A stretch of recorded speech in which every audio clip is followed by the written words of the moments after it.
Bom dia, boa tarde, boa noite a todo mundo que está acompanhando essa nossa conversa aqui no YouTube da Filmes do Horizonte. A gente está aqui para mais uma das entrevistas com os filmes que estão sendo exibidos na Ponta a Ponta, a Mostra de Filmes Paranaenses, que chega esse ano a sua segunda edição, sempre aqui em Ponta Grossa. Esse ano a gente está com exibições no Cine PG.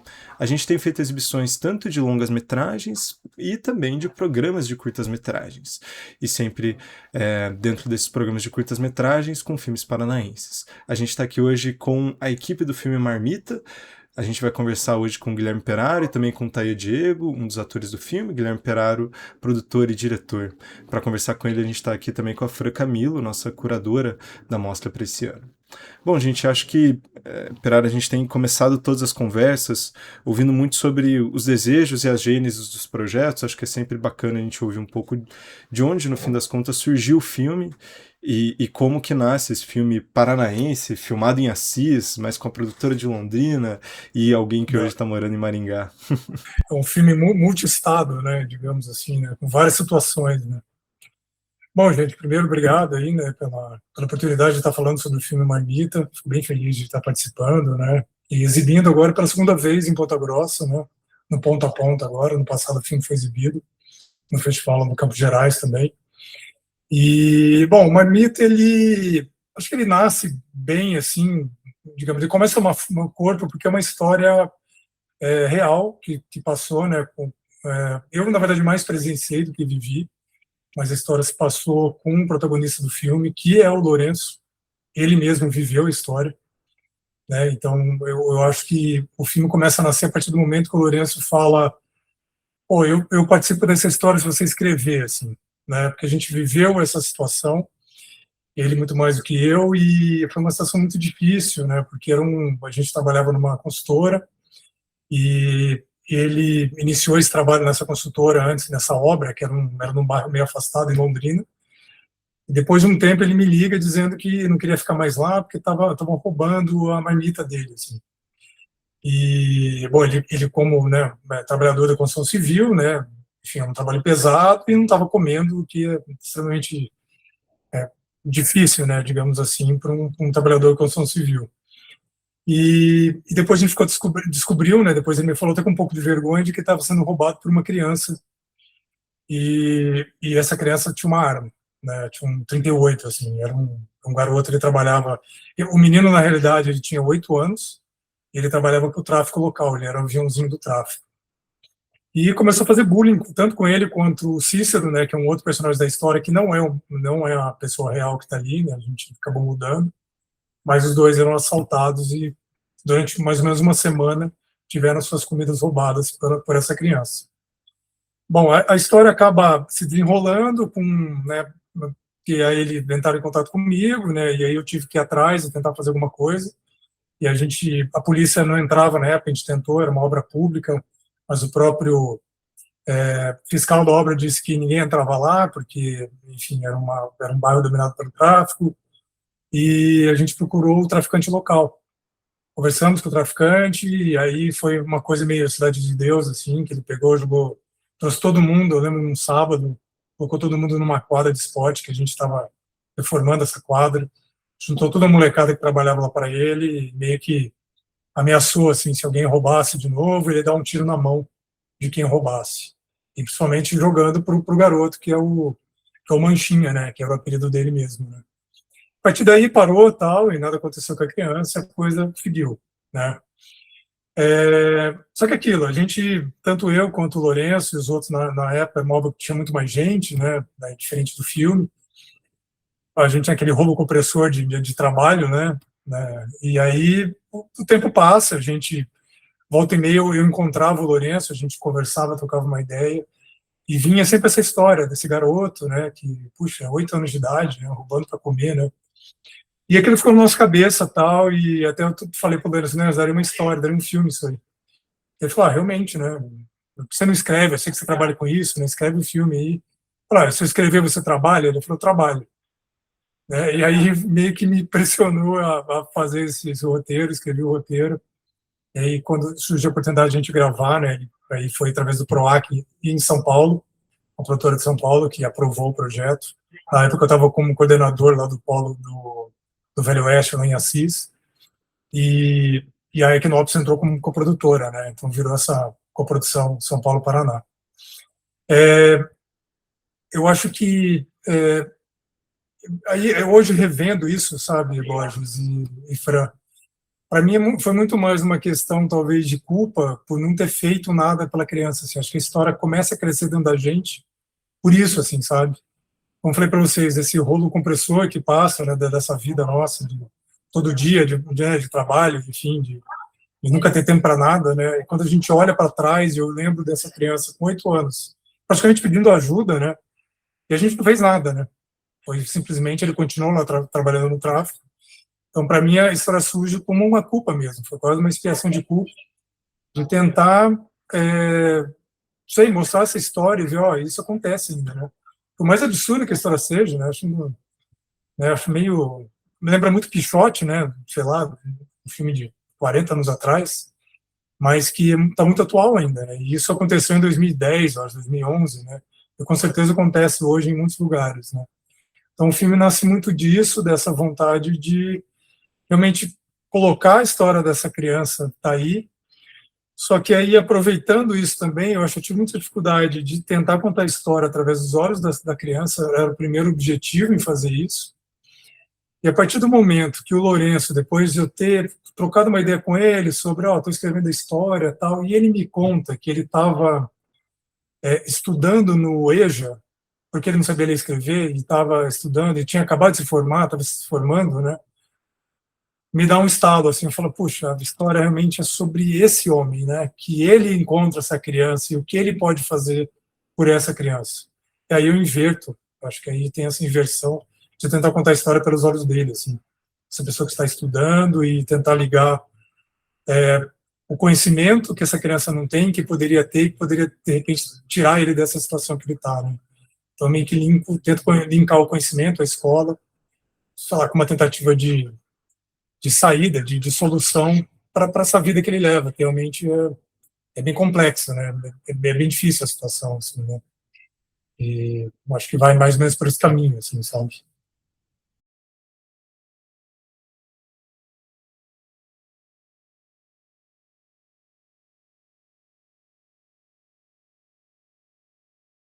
Hoje a gente está aqui com um dos atores do filme Marmita. A gente está continuando essa conversa que a gente já começou aí, vocês viram com o Guilherme Peraro, o diretor do filme, então vamos aqui conversar com o Taia Diego.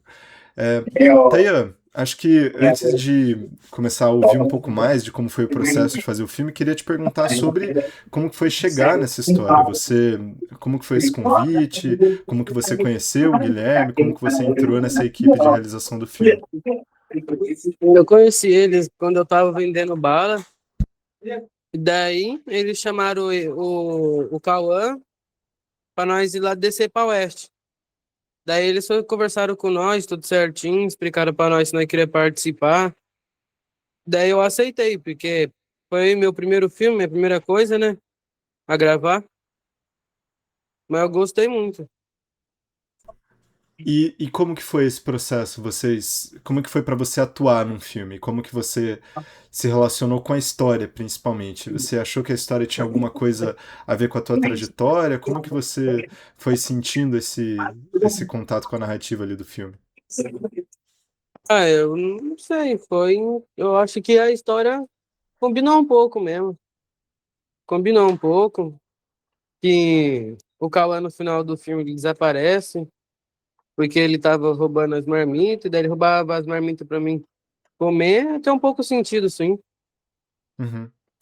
E como é que foi para você esse processo de atuar? Você já tinha feito alguma coisa em que você tinha que atuar em algum projeto, num teatro, em alguma coisa assim parecida? Como que foi esse negócio de representar mesmo num filme? Foi minha primeira vez, a do Cauã não. O Cauã Uhum. tinha gravado uma música com eles, mas eu não tava no dia da música, foi minha primeira vez atuando. Legal.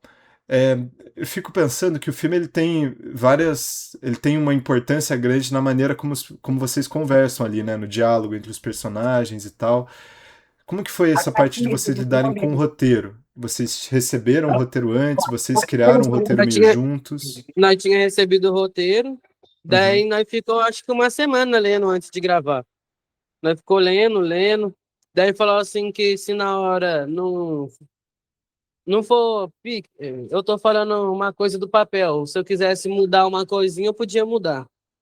Daí eu mudei um pouquinho das coisas que eu falava, né? Fomos improvisando. Uhum. Não, muito legal. E como que é para você essa perspectiva de futuro a partir do cinema? Você acha que e você quer se desenvolver enquanto ator, trabalhando com cinema? Você quer fazer seus filmes? O que que você tem pensado agora a partir dessa experiência? Não, eu queria mais filme mesmo para participar também, para me levantar um dinheiro que estou precisando.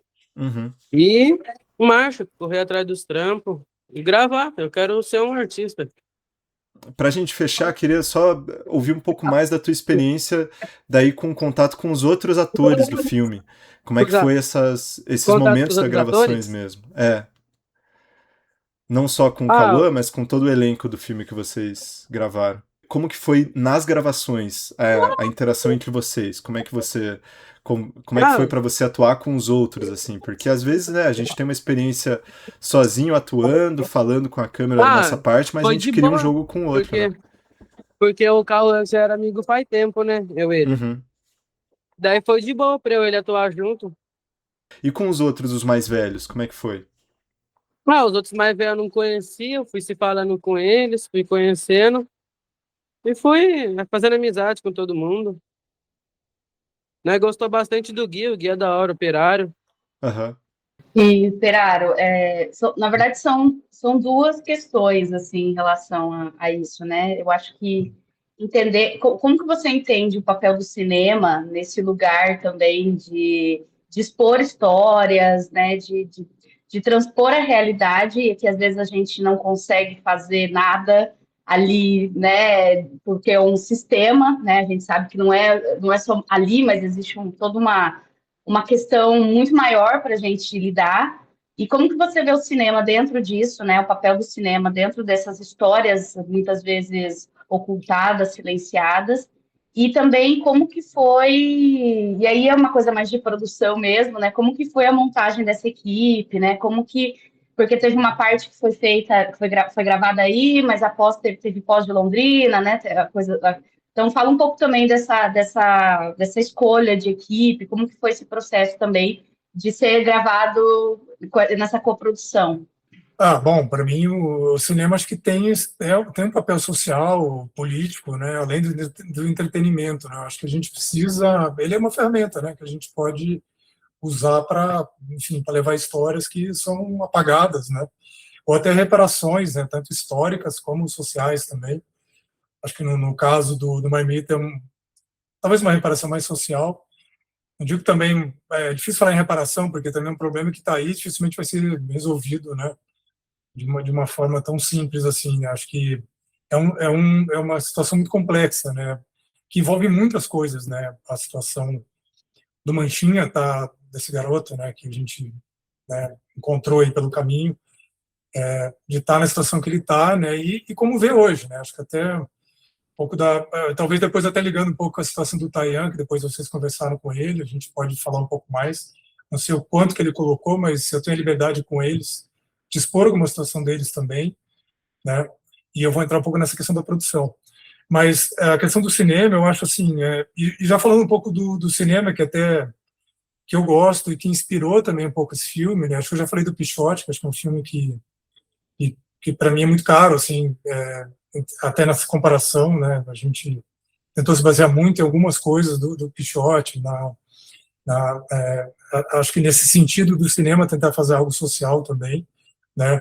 E tem outro filme que eu gosto muito do Rui Guerra, que aí trazendo um pouco para esse mundo da construção civil, que é o A Queda, que é uma espécie de continuação do Fuzis, né?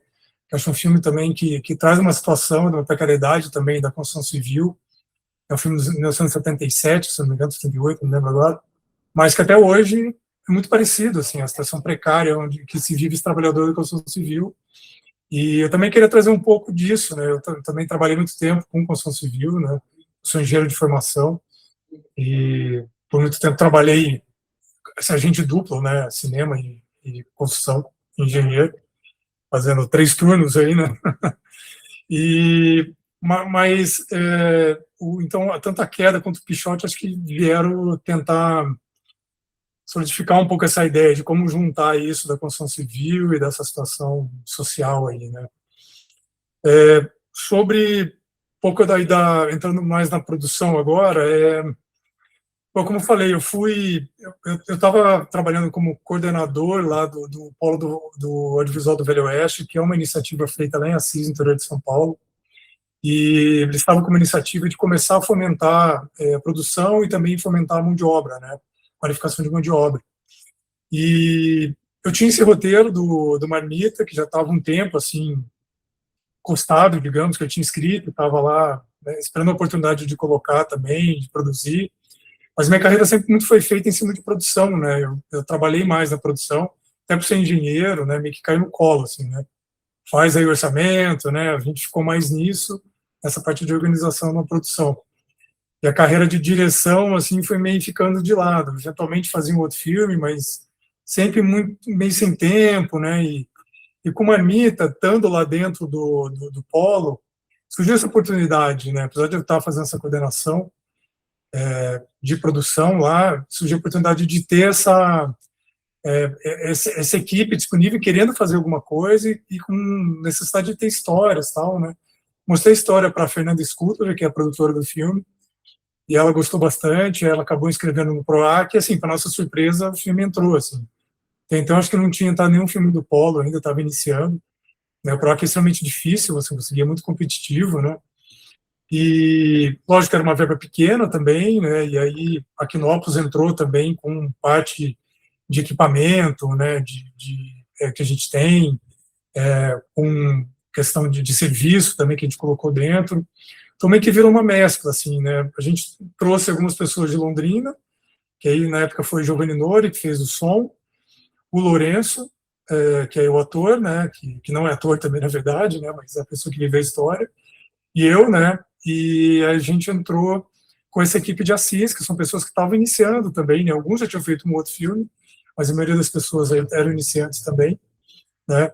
E no caso das crianças, né, que a dificuldade que a gente teria de encontrar essas crianças, que é um filme que era muito calcado em cima dessa interpretação dessas crianças, eu queria alguém, assim, do meio, que acho que fosse ali de um bairro, que também tivesse um pouco de experiência com essa vivência, né? Muito difícil você pegar uma criança, com certeza vai ser não um ator, né? Não existe crianças atores, né? Eles têm, de repente, alguém que tem uma facilidade com isso, mas acho que a saída veio através da própria contrapartida que a gente colocou para o PROAC, que era uma oficina de interpretação para cinema. Eu já tinha dado com o Rodrigo Grota algumas oficinas dessas, a gente já fez em Londrina, algumas cidades, no interior de São Paulo também. Então, foi uma saída de fazer isso para crianças e tentar descobrir esses atores dentro dessas oficinas, né? Então, o Ricardo Baggi, que é um professor de teatro lá e fez o casting também, ajudou a gente na produção de casting, ele trouxe muitas crianças, a própria feira encontrou o Cauã, né, que acabou participando, e aí acho que tinha umas 25 crianças mais ou menos nesse contrapartida que a gente fez nessa oficina, né? E o Cauã sai dali e o outro garoto, que é o Ponaia, que a gente chama o outro menininho que está junto com o Gigante, né? Que é o papel do Tayan, ele sai dali também. O Gigante é primo do Cauã, que eu descobri depois, não veio da oficina, né? Então, quando a gente tinha essas duas crianças, o Cauã já sabia quando eu vi ele, comecei a trabalhar com ele, né? Eu tinha cenas que eu tinha separado, escritas, especialmente nada a ver com Marmita, outras cenas que eram cenas lúdicas de crianças brincando, mas com uma coisinha um pouco, digamos, com um pouquinho de maldade, um toquinho de maldade entre crianças, assim. Eu queria ver como que eles se saíam, os dois. E o Cauã, desde o começo, assim, ele já é uma pessoa que é muito fácil texto, né? Ele decorava muito rápido, assim. E ele tinha um olhar e uma saída muito rápida para as coisas, assim. Para mim, ele é um ator que dá para trabalhar, assim, sabe? Ele é uma pessoa que já tem algo dentro dele que tem um olhar, que tem um jeito, que tem saídas muito fácil, né? E vem um pouco dessa experiência do hip hop também, eu acho, né? O próprio hip hop, a vivência deles ali, traz essa questão deles se virarem, né? Deles terem terem que criar rimas em cima de situações que aconteçam. E ele, por gostar, não que ele seja um profissional nisso, né?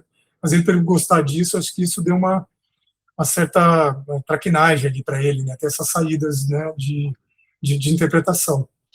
E aí o Cícero, que é interpretado pelo outro ator, que né, também não é ator, que a gente encontrou aí, que é o Silas Siqueira, ele, a gente consegue também descobrir dentro, aí foi o assistente de direção, o Niel, que trouxe ele também, que conhecia ele, já tinha feito um clipe com ele, falou, esse garoto aí tem alguma coisa. Eu troquei uma ideia com ele também, vi que ele se encaixava, eu queria um personagem mais novo também, para fazer um contraponto com o personagem do Lourenço, e dentro do roteiro a gente já tinha esse personagem que era um cara do hip hop, né, cheio de malandragem, um cara que não queria trabalhar muito, tinha um sonho, né, de ser um MC, e eu queria um cara que fosse MC mesmo, né, e ele e por incrível que pareça também trabalhava na construção civil, é um trabalho dele aí né, de tempo em tempo ele faz também para meio que tirar uma grana, assim, então meio que veio a calhar, assim, aí a gente juntou todo mundo, tivemos aí 2 dias de ensaio. Eu também, minha ideia não era ensaiar muito também, para não tirar um pouco da espontaneidade, né? O filme acho que tem, mesmo porque o Lourenço não é ator, né, e ele tinha muito essa dificuldade, e trouxe um pouco da linguagem do filme de plano e contraplano. O filme tinha muito mais, na minha inocência, de estar retomando uma carreira de direção, eu achava que ia fazer, tinha muita coisa de plano sequência, assim, sabe? Vários planos longos, né? Que aí eu já desisti no primeiro ensaio, falei, não vai dar, porque o Lourenço, né, não é ator, né, então a gente começou a fazer essa questão de plano contra plano, e uma saída também das deixas que o próprio Silas, né, o personagem Cícero, deixava com ele. Então isso foi uma conversa bem legal, assim, eles tiveram uma relação muito boa, assim, entre eles, né. E o filme acabou sendo finalizado, a gente finalizou aí nessa parceria Londrina-São Paulo, da CIS, né, com pessoas. Eu tentei fazer o máximo que a gente pôde ir em Assis, que, enfim, era essa questão do polo, de fazer as coisas no polo, né, então a finalização foi toda feita lá também, a gente finalizou tudo em Assis, uma ajuda ou outra de alguém de Londrina, aí, que a Equinopsis acabou entrando nessa parceria, né, para a gente agregar ali, né, com valores e tal, para poder finalizar o filme. Eu queria te ouvir, você começou a já pensar um pouco sobre esse processo de direção mesmo, mas pelo que você está contando também, acho que você já fazia um tempo que você não dirigia um filme, né? E ao mesmo tempo esse filme parece ter um projeto cinematográfico muito bem desenhado, no sentido de uma consistência em determinados usos de planos, uma consistência em determinada rigidez, uma consistência na maneira como quer lidar com o trabalho, com as imagens do trabalho. E aí queria te ouvir um pouco mais de como que foi esse processo de, bom, temos o roteiro todo armado, temos esses atores armados, como que eu vou filmar essa história, e como que esse projeto de um realismo social vai aparecer no filme, inclusive com essas saídas, assim, às vezes fantásticas, né? Por exemplo, a arma, né? O som do filme que ganha outra cara. Então, Borges, eu acho que eu não sou roteirista, eu não me considero um roteirista, sabe? Eu gosto de escrever histórias que eu sou a fim de contar e de repente eu coloco no papel, e no caso do Marmita foi isso. Eu tinha feito um filme também para RPC, tinha aquele Casos e Causos, um filme, são situações muito pessoais, o filme também tinha muita coisa pessoal, assim, que é num bairro que eu tinha morado, que chama Parque Guanabara, em Londrina, que quando eu morei na minha primeira infância, que era um bairro meio afastado da cidade, que hoje, enfim, já está no meio da cidade, mas antes era meio fim de cidade, era meio fazenda, assim, né, meio sítio. E eu acabei escrevendo esse roteiro também, tive ajuda depois que acabaram do Rafael Ceribelli ali, mas são histórias que eu vou fazendo, e eu meio que escrevo meio uma decupagem, assim, sabe? Tanto que o roteiro, você pegar, eu vejo muito ele ler o roteiro. Esses tempos no ano passado encontrei uma folha aqui da minha impressão do roteiro, eu dei uma passada, e ele está muito decupado, assim, eu acho que ele já nasce já meio pensando na montagem, já quase, sabe? Essas situações de construção civil, eu acho que vem da própria experiência que eu tive de trabalhar com isso, né? Algo que me irrita muito, sempre irritou na construção civil, foi o som de betoneira. Eu nunca gostei de um som que, para mim, sempre não trazia boas energias, assim, sabe? Nunca gostei desse som. E eu achava que ele era um som que eu queria colocar muito, assim. Desde o roteiro eu já tinha indicações do som de betoneira, sabe? E eu acho que também gera essa indicação de desenho de som, assim, de sempre estar voltando esse som de betoneira de uma forma de criar uma certa tensão. Eu acho que ele vai criando, ele entra numa frequência, ele tem uma frequência que repetitiva, né? Mas que não sei, para mim pega no nervo, assim, sabe? E eu achei que do jeito que a gente foi colocando e colocando ele numa sequência de sons ali de giro de betoneira, acho que ele vai criando, vai entrando nesse crescente de tensão. E o trabalho aí é o que eu fiz junto com o Guilherme Xavier Ribeiro, que ele é o montador, que aí é o idealizador desse Pollen Assis, né? A gente tem muito trabalho junto, assim, vários outros trabalhos, eu já produzi coisas dele também. Então a gente tem uma troca muito legal, assim. E ele é músico também, que acho muito legal também de ter montadores músicos. Já trabalhei com vários montadores músicos, eu acho muito bacana, assim, questão do ritmo, né? E o próprio Guilherme foi trazendo, a gente foi conversando, e aí ele veio trazendo alguns sons que ele entendeu mais ou menos onde eu estava querendo chegar, e às vezes eu não estava conseguindo explicar para ele musicalmente como chegar naquilo, mas eu acho que ele pegou, assim, dentro da montagem, ele trouxe alguns sons para mim e falou, ó, esses dias eu estava em casa, final de semana, a gente estava com a dificuldade de finalizar algumas coisas na montagem, e trouxe uns sons daqui, que eu não sei, fiquei meio que pirando ali na montagem, e aí eu fiz esses sons, vê o que você acha, né? Eu lembro que ele deu uns 10 tipos de sons, assim, uns tinham até uma melodia, outros eram mais uma coisa experimental. E aí lembro que eu pensei dois desses, eu falei, cara, isso aqui entra certinho, assim. Aí a gente foi meio que encaixando no filme, modificando umas coisinhas assim, e aí juntando com a betoneira, e saiu meio que esse desenho de som. Tinha uma música que o Thiago Perucci, que é o outro compositor que já estava no filme, já estava fazendo, que é a cena quando as crianças estão brincando lá no começo, ele tira duas arminhas de madeira, né? Então, aí o Thiago Perucci já estava trabalhando nisso, por coincidência, quando a gente estava gravando, era aquela cena, né, se passa que a gente encontrou na pesquisa de locação, num loteamento que estava sendo construído lá em Assis, no final da cidade, assim, e aquilo é um caminhão-tanque de água, assim, que estava no topo do morro que eles escavaram e subiram esse tanque de água, que é aqueles tanques de caminhão-pipa mesmo, todo brilhante, eu achei um troço fantástico, assim, eu falei, nossa, a cena tem que acontecer aqui, né? E é onde tem também aquela cena onde eles estão brincando lá com aqueles tubos quadrados de concreto, né, que é a tubulação de água, pluvial, e a gente acabou fazendo lá essa brincadeira de criança, assim, de arminha, polícia e ladrão e tal. E quando a gente estava gravando, bem nessa hora que ele tira a arminha e aponta para as crianças, tava tendo uma galerinha andando de moto, assim, sabe, no fundo, uma barulheira de moto. E quando ele tira a arma, assim, já tem uma aceleração de moto, assim. E isso já tá na cena, assim, parece que encaixou direitinho. E aí o Thiago só, ele meio que dá um crescendo, assim, na música e meio que emenda com essa questão da moto. Eu achei que ficou super bom, assim. Aí a gente acabou usando isso para essa cena em si, né? E as outras duas que o Guilherme tinha composto, a gente adaptou para a cena algumas cenas de betoneira que aparecem, né, e tem aquela melodia que a gente usa no final, que é aquele dedilhado de violão que aparece, acho que são 3 ou 4 dedilhados que aparecem no final do filme. E a cena que ele trouxe uma outra música que tem também uma mistura da betoneira com uma batidinha meio sintética, assim, sintética de bateria, assim, que aparece quando quando aparece a arma de brinquedo, né? Seria a visão do Lourenço olhando para a criança, assim. Então a gente acabou construindo isso, tinha indicações no próprio roteiro, assim, sabe, dessas 3 divisões de música, assim, que eu queria que entrasse nesses momentos, né. Então, te respondendo um pouco dessa questão de direção, acho que já estava bem ocupado, então estava bem maduro para mim, assim.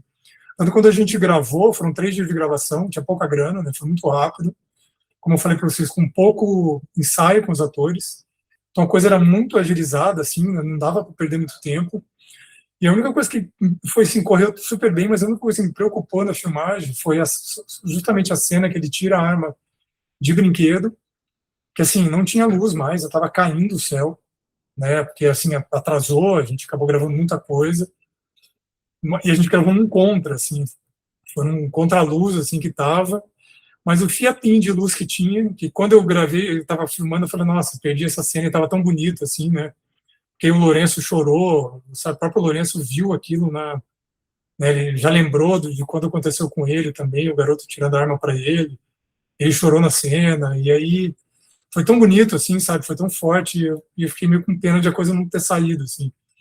Mas aí conseguimos dar um grauzinho ali, de subir um pouco, e, enfim, ficou meio que né, uma luz de final de dia, mas também, né, era para ter sido almoço, mas enfim, rolou e virou meio que um jantar ali depois, né, esse roubo da marmita dele lá. E, e nas outras situações, eu acho, de direção ali que eu posso te falar a questão mesmo do uso da arma, acho que vem uma provocação da própria Fernanda, da produtora, e da companheira dela, que foi a Mariana. A Mariana ia ser a AD, né? Mas ela teve que sair porque estava com outro projeto, ela estava filmando outra coisa, ela também é diretora, e ela não pôde participar. Mas as duas me provocaram, assim, a gente estava começando a pensar né, em entrar em pré. Ela fala, poxa, mas vamos mostrar de novo, né, uma arma na mão de uma criança, né, sei lá, uma coisa meio Cidade de Deus, né. E isso é uma coisa que sempre me incomodou também, sabe. Eu tinha dúvidas de como ia ser isso, né. E quando elas colocaram isso, eu fiquei com isso na cabeça e fiquei me cobrando, assim, falei, poxa, é verdade, eu tenho que encontrar alguma coisa diferente de como mostrar, né, não colocar uma arma na mão de uma criança, por mais que a arma seja falsa, que a gente vai usar, enfim, mas não é isso, o propósito do filme não é esse, né, a gente está querendo justamente falar o contrário, né.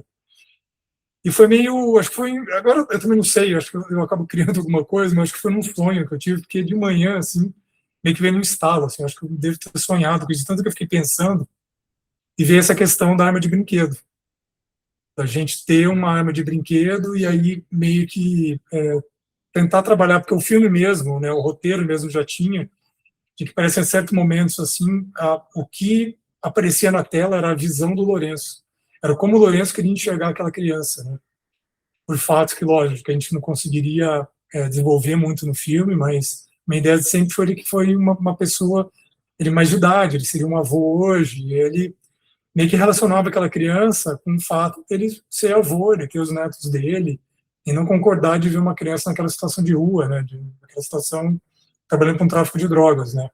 Então foi uma questão meio de solidariedade, ou até de fraternidade, ele olhar para aquela criança com olhos de quem vê outra coisa, né, de tentar buscar uma nova realidade para aquela criança, ou na cabeça dele tentar fazer uma nova realidade para aquela criança. Mesmo ele sendo roubado, mesmo ele sendo, enfim, maltratado por aquela criança, ele via que a culpa não era dela, né, enfim, era uma criança que precisava de uma chance, né. E aí, por isso que também tem essas passagens dele meio que tentando uma comunicação, né, e aí dando a comida para a criança, né, enfim. Acho que tem essa questão da solidariedade, para mim era muito caro no filme, já estava aparecendo isso, né. E a saída acho que do revólver lá de brinquedo foi meio isso, né, foi não colocar uma arma na mão dessa criança, né. Não, muito massa, cara. Acho que daí pra gente fechar, a gente sempre tem feito uma pergunta um pouco coringa para todas as pessoas, que diz muito mais respeito a um desejo de conversar sobre o futuro, conversar sobre continuidade de um cinema paranaense, né? E daí queria te ouvir nesse lugar também, né? De como que vocês têm trabalhado, o que você tem vislumbrado para o seu futuro paranaense, seja enquanto diretor ou enquanto produtor. Poxa, Borges, que pergunta legal, cara. Assim, a gente tem um trabalho aqui na Quinópolis, né, desde 2004, e até antes da Quinópolis, né, eu estou no cinema desde 98, e o pessoal, quando eu falo a gente, o grupo daqui de Londrina, né, é de tentar, e a Fran, acho que até incluo a Fran também nisso, porque a Fran, né, foi estar fora, voltou, está fazendo cinema em Londrina hoje, e a gente sabe, né, Fran, tem muita coisa a abrir ainda, Londrina, a gente não tem uma escola de cinema, né, então toda a produção parece que a gente está treinando novas pessoas, né, e quando a gente, sei lá, treina e forma novas pessoas, lógico, as pessoas vão buscar trabalhos e às vezes saem da cidade e vão para outros lugares, né, mas então sempre a gente tem constante desenvolvimento de novas, digamos, nova mão de obra, novas pessoas para trabalhar no cinema. E isso é uma opção, a gente, né, desde o início, a gente resolveu fazer cinema em Londrina e foi indo, né, e vamos fazer o cinema aqui na cidade, como a gente consegue, esse trabalho que vem fazendo em Londrina, de sempre parece sempre um início novo, né, de trabalho mesmo. Eu gosto muito, eu acho legal essa formação de estar trabalhando com pessoas novas também, sempre com pessoas novas em filmes. Foi um pouco que me levou também a fazer esse trabalho lá em Assis, né, com pessoas novas também. E isso, eu acho que essas conexões que a gente vai fazendo sempre acabam virando coproduções, né? Aparecendo tanta ideia nova, assim, de a gente fazer uma parceria com outros lugares, né? Eu acho que eu cada vez mais estou gostando mais de fazer coproduções, assim, de juntar duas produtoras, ou que seja do mesmo estado, ou de outros estados. Eu acho que a gente, encontrando uma identidade que fique parecida, assim, né? A gente aconteceu até internacionalmente, fazendo com uma produção com a Argentina, que é um longa que chama Las Prenhadas, que a gente gravou aqui no Paraná, com a fronteira com a Argentina, com Misiones, e era um projeto que, assim, era um projeto que acontecia na Argentina, e a gente foi conversando com eles e tentando trazer para o Paraná isso, e deu certo, assim, acabou dando uma adaptação no roteiro, a gente trouxe para o Paraná, filmamos no Paraná. Eu acho que o projeto tem uma baita identidade paranaense, porque fala de um local pouco explorado, né, que é essa fronteira que a gente tem, né, que, enfim, a gente tem uma fronteira com 2 países aí, né, que é Argentina e Paraguai, gigante aí, e uma cultura diferente, né, que às vezes a gente não vê, e estando lá, eu conhecia pouco também, acabei conhecendo mais. Então, eu acho que essas saídas para o cinema paranaense, para a gente produzir mais, eu vejo a coprodução como uma saída mesmo, né, seja internacional, seja nacional. No caso do Marmita, que aconteceu, que é uma história que aconteceu em Londrina, a gente acabou filmando em Assis, e, enfim, mas é uma história que poderia passar em qualquer lugar do Brasil, eu acho. Né, é uma realidade brasileira. Né, o Prenhadas, que a gente fez aqui no Paraná, com essa fronteira, que poderia ter acontecido na fronteira do Rio Grande do Sul, mas aconteceu aqui no Paraná e tem uma identidade paranaense muito forte. Né, mas, e aquilo também, não só a gente usar essa questão da coprodução com outros estados, mas também fazer uma coprodução natural, que tenha pessoas do local, né, trabalhando ali. Né? A gente procurou fazer isso no Marmita, no Prenhadas também, a gente usou gente local, mesmo sem experiência, porque, enfim, traz uma vivência, a vida dessas pessoas acaba aparecendo no filme, né, de certa maneira, né, de quem está lá trabalhando, né. A gente passa essa energia para os atores, né, os atores acabam levando isso para o filme também, né, o diretor ali, né, acaba, né, colocando isso acaba sendo solidificado ali na imagem, né. Então, para mim, acho que essas saídas aí, cada vez mais, para o cinema paranaense, é buscar essas parcerias aí para a gente produzir mais e mais, né, porque se esperar só dinheiro, só, né, valores aqui do Paraná, vai ser difícil, né? A gente vai ficar 20 anos de novo aí buscando coisas.